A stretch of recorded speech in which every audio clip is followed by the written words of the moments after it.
Mimi hapa ni single mother, mume alikufa, alipata ajali 2014. Kwa nini naendelea tu kulea wanangu hapa na kupata hicho chochote hapa. Ameniachia watoto wa kiume wanne. Bana, tumepata nafasi ya kukutana na mama mmoja hapa kwenye harakati zetu za kuzunguka. Hii ni Big TV Safari, jina langu naitwa Kani kutoka pale ndani ya Big TV Safari. Habari mama? Salama baba, habari ya kwako? Salama sana, shikamoo. Marhaba, kwema. Pole na kazi mama. Asante, pole na wewe pia. Naona unafanya zako biashara ya samaki. Biashara ya samaki inaendaje? Baba, sababu biashara ya samaki inaenda vizuri kwa Mungu alivyonijalia hapa. Huwa naenda kuchukua tu samaki, naenda kupata 200 yangu hapa. Mama, hivi ni changamoto gani ambayo mnapitia sana kwenye uuzaji kwenye biashara ya uuzaji wa samaki?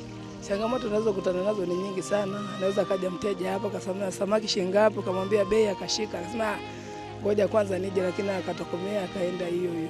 Kwa hiyo changamoto ni nyingi sana, tujapokuwa wateja tunawachukulia. Kwenye maisha yako, sasa hivi wewe una ndoa ama ni single mother? Mimi hapa ni single mother, mume alikufa, alipata ajali 2014. Kwa nini naendelea tu kulea wanangu hapa na kupata hicho chochote hapa. Ameniachia watoto wa kiume wanne. Mungu akikurudishia siku nyuma, unaweza kumuomba hakukutanishe na yule mwanaume ambaye alishafariki, alitangulia mbele za haki. Unaweza ukaruhusu hakukutanisha naye tena mwanaume ambaye ulikuwa naye kipindi hicho? Kama inawezekana naweza nikafurahi. Ni kitu gani ambacho unaweza kumuomba Mungu sana akikurudishia miaka 5 nyuma kwa mwanaume wako? Ndio, naweza nikafurahi sana kwa hiyo. Una watoto wa kike sio? Watoto wa kike si, ni wa kiume tu. Okay, ukipata mtoto wa kike kwa mfano ndio umetokea leo una mtoto wa kike, unaweza kumshauri aolewe na kabila gani? Kabila la kuolewa mtoto siwezi nikamchagulia mimi. Anajua yeye. Kuna wao watoto wa 2000 kizazi kipya tunaita. Wana mambo mengi sana. Unawashauri nini watoto wa 2000 ambao tuko nao katika mitaa yetu ya kila siku?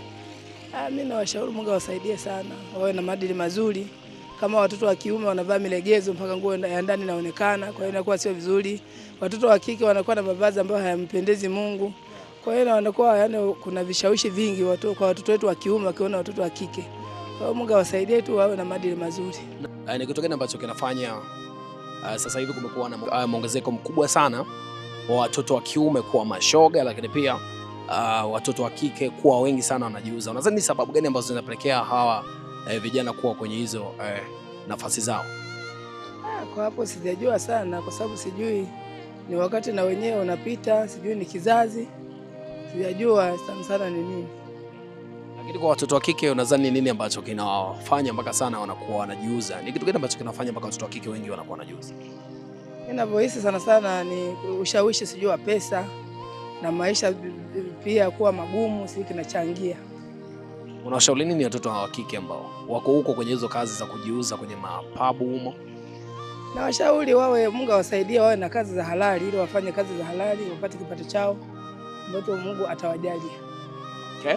Bana, sisi tulikuwa na mama yetu hapa, nadhani tumepiga naye story 2-3, lakini pia katoa ushauri kwa watoto wa 2000. Hii inaitwa Big TV Safari, jina langu naitwa Kani kutoka pale ndani ya Big TV Safari. Tunapenda sana, asante.